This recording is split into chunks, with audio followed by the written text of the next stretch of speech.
Olá, meu nome é Alexandre Henrique, irei iniciar as aulas 48 e 49 do curso de Física 2. O assunto desta aula é propriedades coligativas.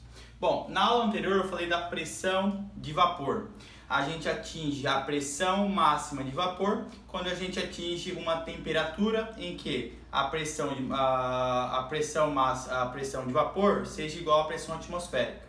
Portanto, quando a gente atinge a pressão máxima de vapor, é aquela pressão em que a água, qualquer energia que a água pegue, ela consegue romper as suas forças intermoleculares, sair do estado líquido para o estado gasoso.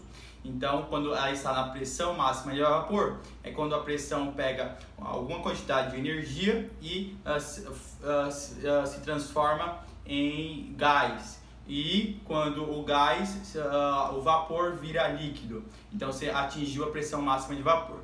Bom, as substâncias não mudam de estado físico justamente por causa da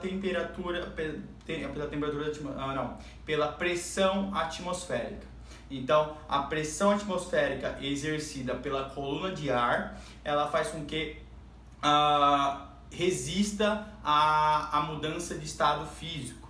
Portanto, quando você atinge uma pressão suficiente que vença a resistência da pressão atmosférica da coluna de ar, você consegue ter uma transformação no estado físico. Você consegue sair de líquido para vapor. Portanto, quando você aumenta a temperatura, você aumenta a pressão de vapor até chegar na pressão de vapor, que essa pressão seja igual à pressão atmosférica. Então, você chega na temperatura de ebulição. A partir do aumento de temperatura, a água começa a ebulir, a água começa a sair do estado líquido para o estado gasoso. Nesta aula será propriedades coligativas 2. Bom, propriedades coligativas 2, a gente vai estudar o seguinte. A gente estuda que as propriedades coligativas são alterações nas propriedades físicas do solvente com a adição do soluto não volátil. Porque o soluto não pode ser volátil? Você não pode botar o soluto e ele virar gás. O soluto tem que ficar no solvente, tem que ficar na solução. Portanto, quando você adiciona soluto na substância, ou melhor, no solvente, você altera as propriedades físicas. E quais são as propriedades físicas que você altera? Primeiro, você altera a temperatura de ebulição.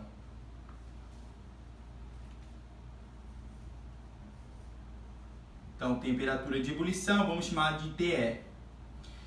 Então, quando você adiciona soluto, você faz com que o soluto tenha as interações intermoleculares com o solvente e acaba tendo mais interações. Portanto, se tem mais interações intermoleculares, ele consegue manter a substância melhor naquele estado, no estado líquido, fazendo com que a substância não consiga romper as suas interações intermoleculares, fazendo com que você precise dar mais energia para fazer o rompimento das interações intermoleculares. Portanto, você aumenta a temperatura de ebulição quando você adiciona soluto não volátil. Você também altera a temperatura de congelamento. A temperatura de congelamento.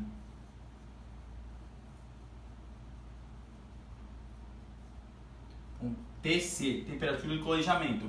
Se uma água ela congela a 0 graus Celsius, se você adiciona um soluto não volátil, você vai ter que esfriar mais a água para conseguir congelá-la. Portanto, você vai ter que chegar a menos 4, menos 5, menos 6 graus para congelar essa água. Por quê? Porque o congelamento é quando você agrega, você mantém os átomos mais próximos. Então, se tem átomos diferentes, por exemplo, a água como sendo solvente, tem ali o NaCl, você vai ter que dar mais energia para aquilo ficar agregado de uma forma sólida. Você tem que retirar mais energia para aquilo ficar agregado como uma forma sólida. E você também altera a pressão de vapor. Por isso que na aula anterior eu falei da pressão de vapor. Para justamente a gente entender que a pressão de vapor, PV, ela é uma propriedade da matéria, uma propriedade física, é uma pressão, a pressão de vapor, toda substância ela tem a 25 graus Celsius ela evapora. Tem aquelas substâncias que evaporam mais e tem aquelas substâncias que evaporam menos. Portanto, a água, por exemplo, ela evapora, sendo que ela evapora muito pouco. Por quê? Porque as ligações intermoleculares de ponte de hidrogênio não permite que ela evapore muito. Já se a gente pegar as substâncias orgânicas, por exemplo, a acetona, se você abrir uma acetona que usa para tirar esmalte, se você abrir a acetona em cima da sua mesa a uma temperatura de 25 graus Celsius, sair e voltar, não vai ter mais nada. Por quê? Porque as interações intermoleculares da acetona é justamente aquela de dipolo induzido e dipolo induzido. Portanto, é uma interação intermolecular fraca, então quebra muito fácil as interações intermoleculares. Portanto, ela sai do estado líquido para o gasoso muito mais rápido, ou melhor, tem essa quebra com mais facilidade do que a água. Portanto, a pressão de vapor,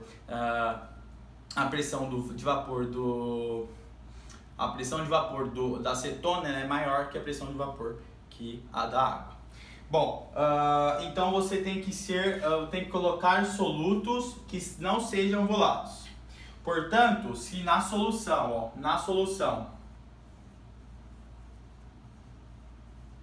você coloca soluto, o que vai acontecer com a solução? Bom, vai ficar mais difícil. Vai ficar mais difícil, isso é a nomenclatura, de ela evaporar. Portanto, maior será a temperatura de ebulição. Vai ficar mais difícil de ferver.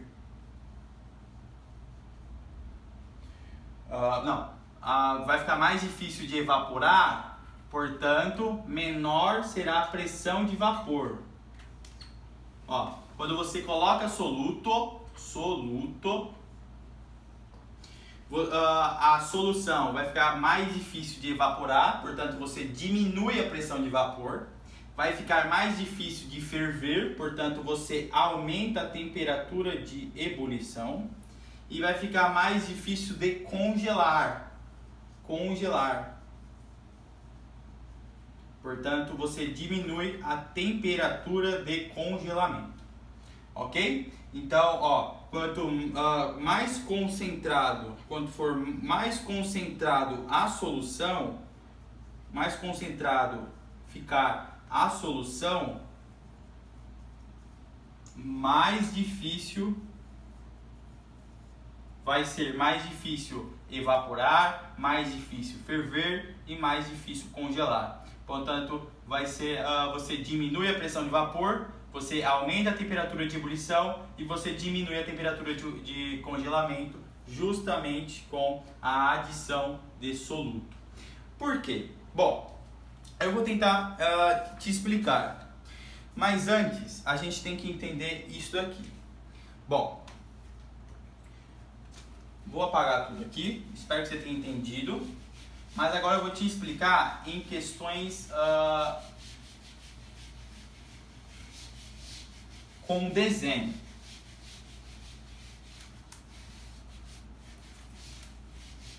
Digamos que você tem um recipiente 1 e esse recipiente seja de água líquida pura. Então aqui tem água líquida pura. Então aqui é a H2O puro. Aí em um segundo recipiente, a gente tem um becker, sendo que aqui vai ter água, mas a gente vai adicionar 1 mol por litro, uma concentração de sacarose. Não, aqui é água. Em um terceiro becker, a gente tem aqui água, mas a gente vai adicionar 1 mol por litro, a molaridade do que a gente vai colocar aqui, de NaCl. E no quarto becker, com água, a gente vai adicionar 1 mol por litro de CaCl2. Bom, isso aqui seria uma questão de um vestibular. E ele perguntava o seguinte: qual terá a maior temperatura de ebulição? De cara, qual será a maior temperatura de ebulição? Bom, se você for por molaridade, aqui é 1 mol, aqui é 1 mol, aqui é 1 mol. Teria lá a questão: o recipiente 2, 3 e 4 tem a mesma temperatura de ebulição, sendo maior que o recipiente 1. Errado. Então aí você ia pensar, meu Deus, isso aqui é um sal, isso aqui é um sal, isso aqui é sacarose. Você ia ter que pensar, mas vamos analisar passo a passo. Você sabe que 1 mol de sacarose, quem é a sacarose? C6H12O11, ok? Esse C12H22O11. Você sabe que 1 mol de sacarose, ou a sacarose sólida, ela se quebra, mas ela se quebra em 1 mol de sacarose aquosa. Ela só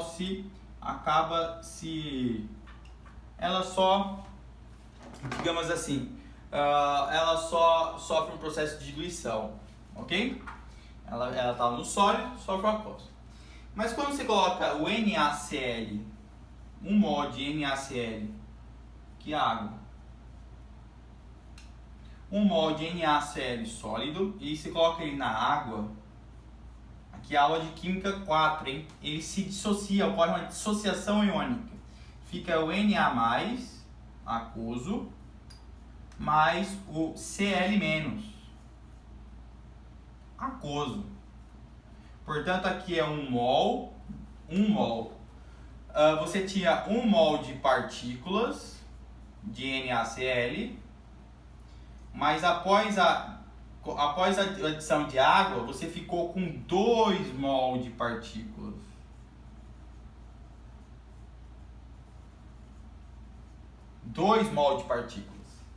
E no terceiro exemplo, você tem 1 mol de cloreto de cálcio sólido. Ele se transforma em meio aquoso, ocorre uma dissociação iônica, isso aqui é uma ligação iônica. Vai ocorrer a formação de 1 mol de Ca mais 2, mais 2 mol, ou melhor, mais 2 mol de Cl-, aquoso.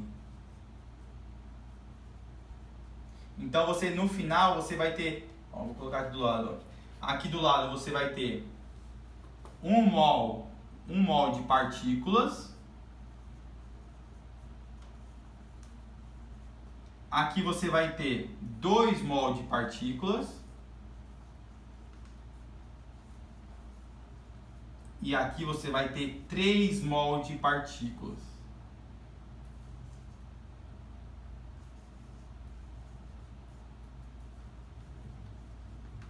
Três mol de átomos, 2 mol de átomos e 1 mol de um composto.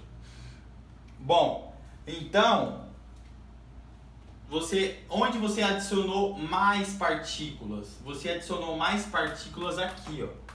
Se a gente colocar o nosso óculos de um óculos atômico, como é que está essa solução? Bom, vou fazer aqui, ó. Aqui está a água. Vamos fazer no segundo recipiente. Se a gente colocar o nosso óculos, vou colocar aqui no primeiro recipiente. Vamos fazer isso aqui um desenho, para a gente entender isso aqui, ó. Vamos colocar o nosso óculos para a gente ver atomicamente. Então, aqui seria o primeiro becker. O segundo becker. Bom, a sacarose é um composto molecular. Portanto, ela é um composto molecular onde ela não sofre, ela é apolar, onde ela não sofre a quebra. Portanto, a água ia ficar só solubilizando ela. Ok.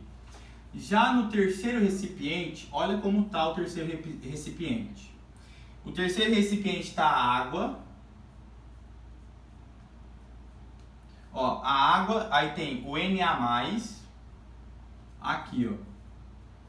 E aqui é a água. A água, o oxigênio é -2. Aqui é +1 e +1, o NOx. Então aqui, ó, tem uma interação nova. Antes, com só água, eram as pontes de hidrogênio. Agora tá uma interação íon. Ó, aqui é um íon e aqui é um dipolo. Dipolo, né? Porque tem uma polaridade. Dipolo. Então surgiu uma nova interação intermolecular. Antes só tinha a água, a interação intermolecular das pontes de hidrogênio. Agora tem interações intermoleculares com a própria água e com os íons. Ó, aqui vai ter outra água, digamos assim. Então, tem que ficar aqui, ó. Digamos que tem uma outra água aqui, ó. É um mol de água, tipo, aqui tem 18 gramas de água, portanto 1 mol de água. O oxigênio está tendo uma interação intermolecular com o sódio mais, íon dipolo, e a água está ainda interagindo com o oxigênio com ponte de hidrogênio.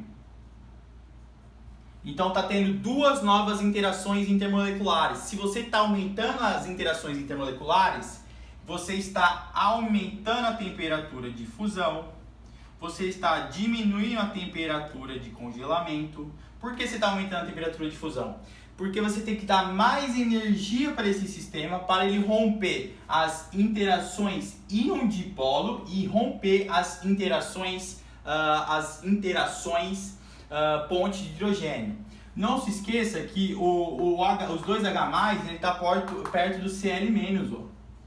Cl-. Então aqui está tendo uma interação íon-dipolo. E aqui também, né? Íon dipolo. Portanto, os íons, eles estão segurando mais a água. Eles estão resistindo que a água entre em um processo de ebulição, justamente porque ele está aumentando a quantidade de interações intermoleculares. É como se fosse os íons estivessem segurando as águas, justamente pelas interações novas de íon dipolo, que é uma interação mais forte que tem das interações intermoleculares. Então aqui tem o Cl- e o Na. Eu dei o exemplo. No quarto exemplo, ó, a gente está botando nossos óculos atômicos. Bom, no quarto elemento vai ter o Ca+2. Então aqui tem o oxigênio, H. O oxigênio sendo -2, o H+1, número do óxido. Então aqui está tendo uma interação, vou colocar primeiro, aqui vai estar tendo uma interação intermolecular, ó. Íon dipolo.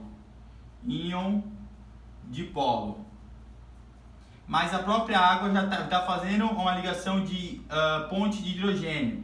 Aqui é uma interação ponte de hidrogênio, ó. O oxigênio junto com o hidrogênio.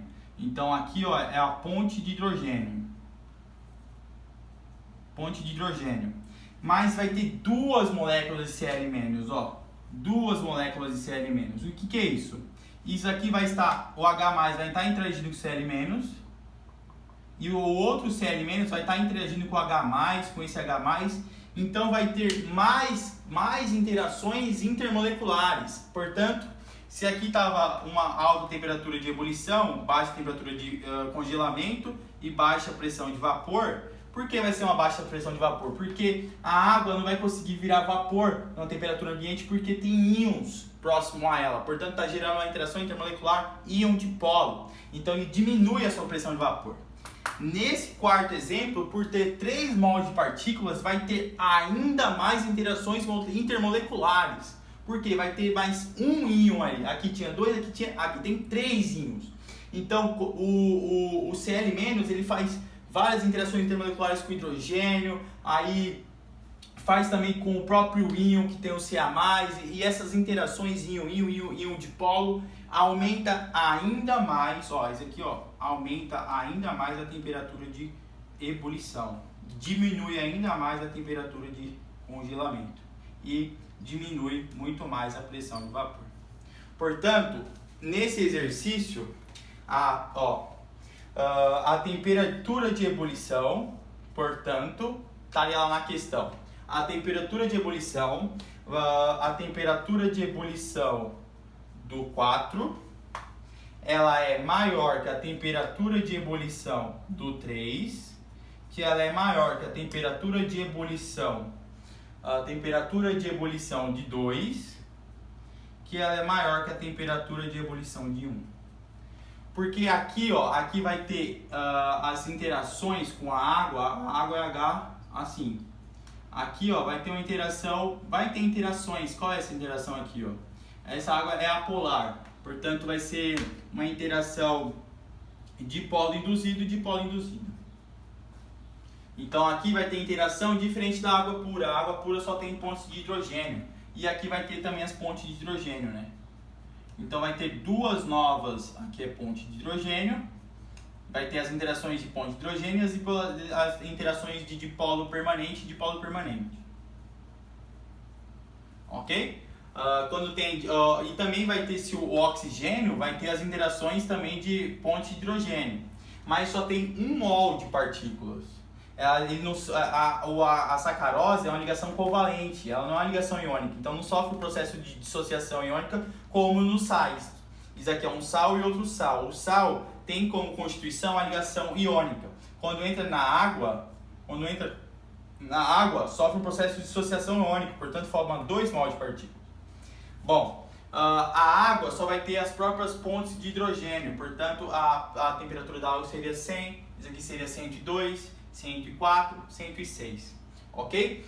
Portanto, a temperatura de congelamento de 4, não, a temperatura de congelamento de 1, ela é maior que a temperatura de congelamento de 2, que ela é maior que a temperatura de congelamento de 3, que ela é maior que a temperatura de congelamento de 4. Por quê? Porque a temperatura de congelamento tem que ser negativa. Aqui ia ficar menos 4, menos 2, menos 1 e 0. Por isso que a temperatura de congelamento da água é a maior que tem. E a pressão de vapor seria a pressão de vapor de 1 é maior que a pressão de vapor de 2, que é maior que a pressão de vapor de 3, que é maior que a pressão de vapor de 4. A pressão de vapor é aquela pressão onde a molécula consegue escapar da solução, consegue virar gasosa. Quanto mais interações, mais difícil vai ser ela virar gasosa. Portanto, menor será a pressão de vapor. Então, a pressão de vapor de 4 seria a maior pressão de vapor. Então, toda vez que a gente adiciona solutos, a gente não tem que ver o soluto propriamente dito. A gente tem que ver ele meio aquoso. Depois do meio aquoso, a gente sabe quantos mols tem. Se a gente não vê em meio aquoso, a gente ia falar que a temperatura de 2, 3 e 4 seria igual. Por quê? Porque só colocou a concentração. Não é a concentração, e sim quando está no meio aquoso. Quantas mol de partículas vai ter e quantas interações intermoleculares vão existir. Ok? Bom, como é que a gente identifica que uma solução ela está com um soluto dentro, ela tem diferentes propriedades físicas em um gráfico de temperatura em função do tempo? Como assim? Aquele gráfico em que você tem a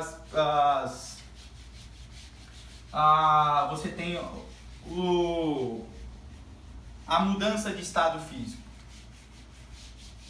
Aquele gráfico de mudança de estado físico. Vou apagar tudo aqui. Espero de verdade que você tenha entendido.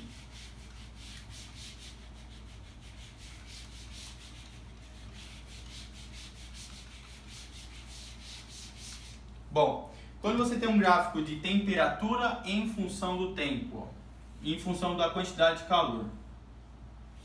Aqui é a temperatura. Bom,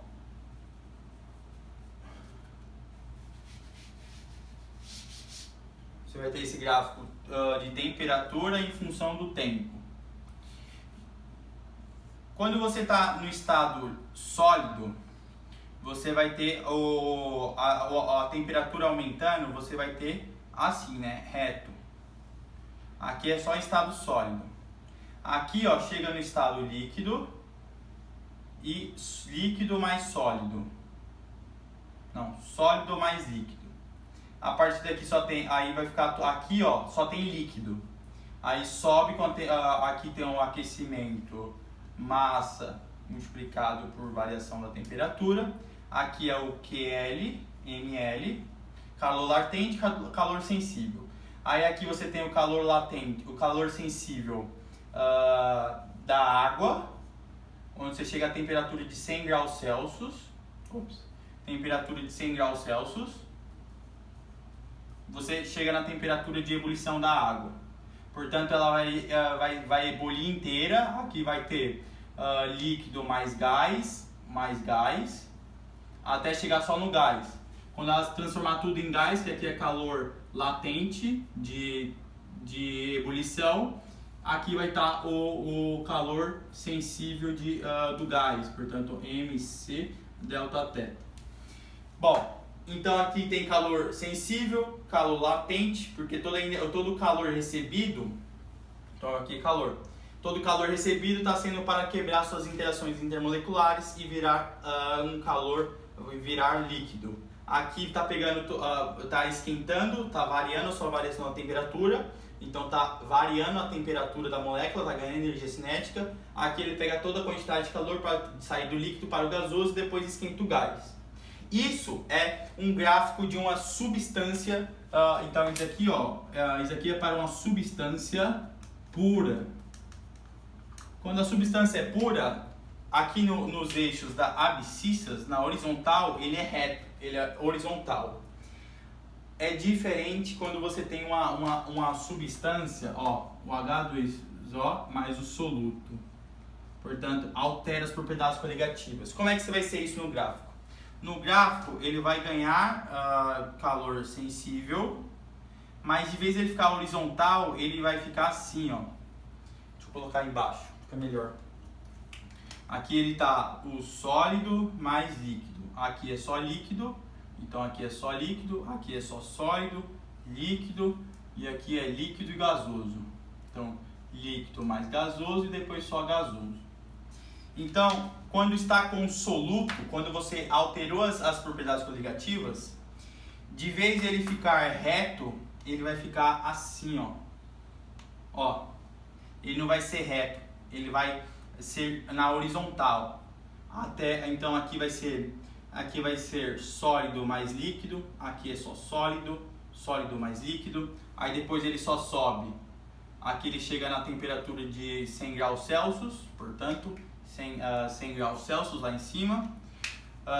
Aí aqui, de vez ele ficar na horizontal como se fosse uma substância pura, não, ele vai ficar também variado. Aí depois ele sobe, aqui então vai ficar líquido mais gasoso. Aí depois ele ganha a temperatura aqui só gás. Então ele fica inclinadinho, ele fica inclinado. Ou melhor, ele vai ficar inclinado aqui, em cima ele vai ficar daquele jeito, aqui ele vai ficar assim, inclinado, para se transformar. Seria daquele jeito mesmo.